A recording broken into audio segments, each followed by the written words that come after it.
So I'm here with Manuel Lisich. He's a representative from the Uruguayan Farmers Association. We're here at the Uruguayan stand at SIAL. We're going to ask him a couple of questions. Manuel, firstly, talk our Irish viewers through a Uruguayan beef production system. Well, our beef production system is open range, mostly grass-fed, and well, there's the highest rate of cows per inhabitant in the world, because we are 3 million people and we have 12 million cows. Okay. So it's, I think, not even New Zealand, of course not Ireland, no country in Europe has that. So we depend very much on our exports of beef. We of course can't eat that much beef. Yes, same as Ireland, yeah. Same as Ireland, yes. And so we're worried about the changes that we're seeing in Europe. That is one of our main, always have been one of our principal markets. Nowadays, China is number one, but Europe is, we have a historic relation with Europe in more than 100 years, so it's very important for us. What countries in Europe are you exporting to, Manuel? And mostly Germany and United Kingdom, so we are worried about the United Kingdom. Yes. Do you see with Brexit that you'll be able to get more beef into the UK? I don't think so. I think we're at least for the next couple of years. Okay.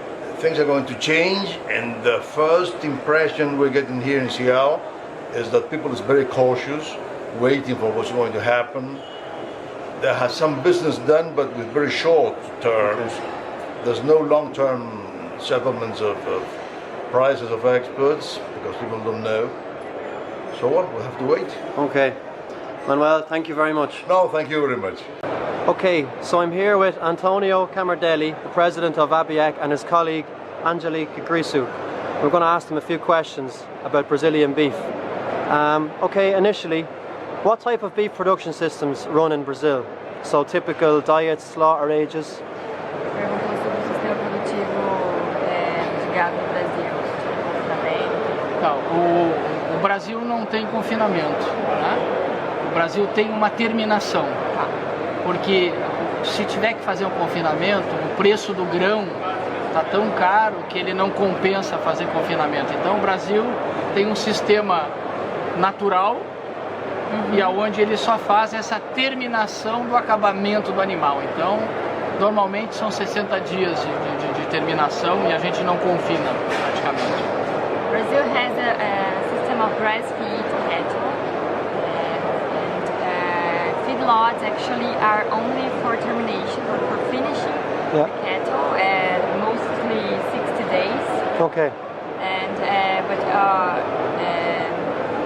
mostly it's grass-fed cattle because it's too expensive to have feedlots since the beginning because of the price of the crops. Okay, what's the typical slaughter age at the moment for cattle in Brazil? Idade de abate. Hein? Idade de abate. O Brasil tem um gráfico que a gente pode mandar depois para ele. Nós atualmente estamos abatendo animais até 24 meses, com no máximo 24 meses, entre 24 e 36 meses. There is a graph we can send you later, and we are the slaughtering is the age of the slaughtering is dropping more. So they're becoming younger and younger. Yes, they're coming younger and younger, and no older than. Tem que explicar para ele que como o boi é um animal de ciclo longo, essa necessidade de antecipar está diretamente ligada ao animal permanecer menos tempo no campo, e a gente por isso que a gente está investindo nessa diminuição de idade de abate, que além desse item, né, agrega-se a parte de maciez, etc. Cattle has a long cycle to breed it. So Yes. it's less expensive. Maintain it lower time in the grass. So Yes. it's better, and it's better for the industry. We are lowering the age. It's decreasing the age of slaughtering is increasing. It's decreasing. Sorry. What are your main export markets at the moment? Os países menores.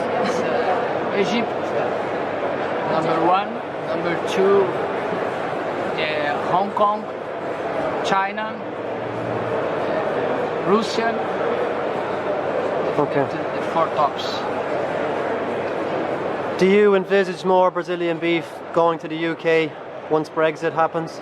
Depois do Brexit, a gente vai continuar trabalhando com Reino Unido. Explica para ele que essa é uma discussão que teve a semana passada em Bruxelas. Tá. Vai ser uma discussão longa e ela tem uma característica diferente, porque o Brasil, dos mercados todos que ele acessa, a Inglaterra é um mercado que a gente entra como produto de componente, como matéria-prima para outros produtos. Então, a gente acredita que vai ser muito menos sensível para quem vende produtos diretamente.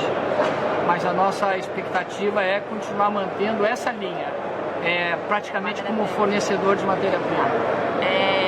We have been discussing this. We discussed that in Brussels last week, and we are going to keep discussing that. And it's a long discussion, and we think we're going to keep this market as well, as we have been working with it a long time ago, because Brazil will be Brazil will export to UK mostly primary products. Yes. I mean, not the cuts, the final cuts, but the primary products to go to the British industry. Okay, finally, is the relationship between Brazilian farmers and processors good at the moment? A relação entre os fazendeiros e os brasileiros e a indústria. Hoje nós vivemos o melhor momento em relação à indústria e produção. O Brasil consegue, nesses últimos 30 dias, acessar o mercado americano. Já temos visita marcada do Canadá. E isso demonstra que o Brasil hoje é um país reconhecido em todos os processos hoje que são considerados no mundo. Bem-estar animal, essa parte também de sustentabilidade, saudabilidade. Hoje o Brasil é um país que já coloca, né, nesse processo. On the best situation with our producers from ages, because now we just opened the market of United States, and we are starting to open the market of Canada and South Korea, and Japan, and we are working on these markets too. We are beginning the process of opening. E a excelência dessas listas é que demonstra que o Brasil está exatamente no caminho correto, atendendo tudo que se refere a sustentabilidade, saudabilidade, bem-estar animal. And the excellences of these markets show how Brazil is in the right way to sustainability, to animal health, and our system of grass feed. It's in the natural route. So we are in a good moment now. Antonio and Angelica, thank you. You're welcome. So I'm here with David Campbell.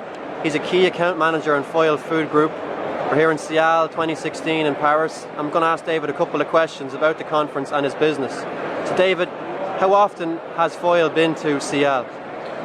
Foil have been in SIAL now for a good number of years. We're probably talking over 10 years.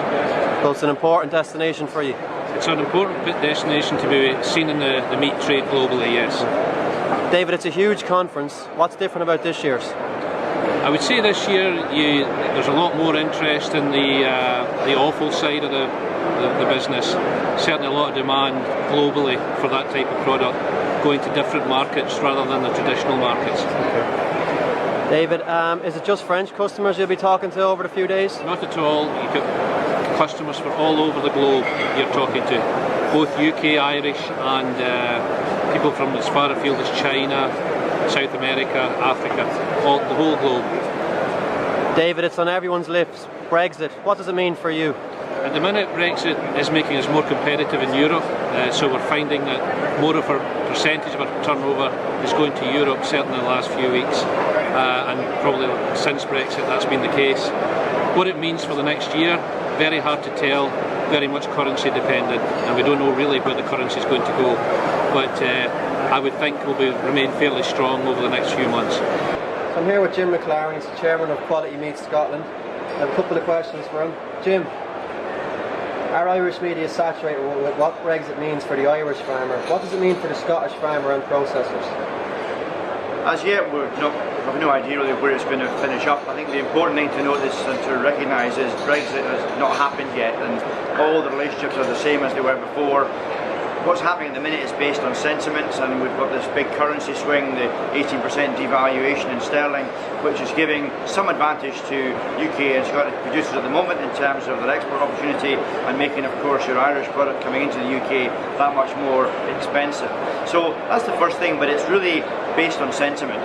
The key issue will be where we end up in terms of trade deals, and for me that's the most important part of it.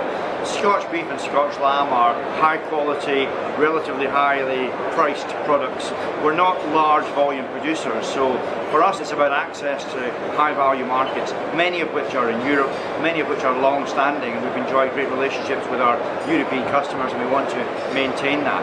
So the PGI that we have for Scotch beef and Scotch lamb, the protected geographic indication, that European recognition of quality, is also hugely important for us to differentiate that product from potentially cheaper product that may come into the UK, again depending on where our government focuses on these trade deals in the future. So lots of uncertainty, which nobody likes. What we want is clarity and certainty on our direction of travel. I think we're some distance from getting that. Jim, finally, is the relationship good at present between the Scottish producer and processors? That's always a healthy tension in that relationship, and I'd like to think that it's improving all the time, particularly in terms of getting farmers to really appreciate exactly what the market wants and getting more animals in spec. And sometimes these spec changes, almost catch farmers out. We're seeing a trend towards lighter carcasses being the demand, this 320 kilo carcass to 350 kilo carcass, whereas in the past farmers have thought, well, weight's always paid, we'll go to a heavier spec animal. So it's about getting that messaging right and letting both sides of that discussion understand fully what each other wants, and I think we're definitely improving on that aspect. Jim McLaren, Chairman QMS, thank you very much. Thank you. I'm here with Knud Agard Svensson. He's a trade specialist with Meta Foods in Georgia. I'm going to ask him a couple of questions here at SIAL Paris 2016. So Knud, could you tell our Irish viewers typical beef production systems in Nebraska? Yeah. Typical beef production system in Nebraska is really family farms operating cattle, and has been in the business for generations. We have cow-calf operations that will produce calves, who would sell them to feedlots, and the feedlots will sell to the packing houses. That's generally how this thing goes. Many farmers that is producing cow-calves will also have their own feedlots and produce the cattle right from birth through to processing. And Claude, what's the relationship like at the moment between processors and producers? I think the relationship is better than it has been in the past, but there's always going to be tension between the producer and the processor because of cattle prices and cattle situations. But more and more cattle in the US is traded on grids, as we call them, which is basically programs that is designed specifically to gear for that processor's marketing efforts. Is the mood good in the American beef industry at the moment, Knud? It is not so good for the producers right now, because cattle prices have, from a high last year, dropped to one of the lowest prices we have had for many years. So some of them are having a tough time adjusting. What's driving that? It's supply and demand. Okay. We came from one of the shortest herds in the U.S. history in 2015, and now the cattle is coming back. Demand is not quite coming back as fast as we did because of prices. Prices are coming down, so it will always take a little time to wash out. But some of the cattle producers, the feedlots specifically, are struggling right now. Knud, Mercosur is an indirect threat to us. Is it a direct threat to you? We consider them a threat because of the fact that they are producing a different type of beef, which is always going to be cheaper than American beef. We consider that, obviously, with the corn and grain feeding that we do in the US, that our beef is the premier beef in the world. Mercosur countries are mostly grass-fed beef and of different breeds.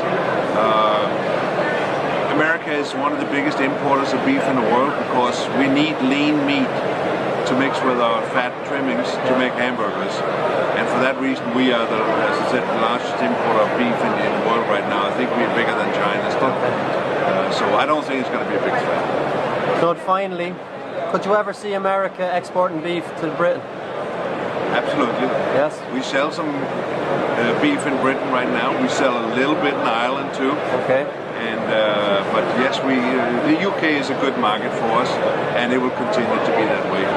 The currency situations that we have right now will eventually even out. Correct. Okay. Thank you, Knut.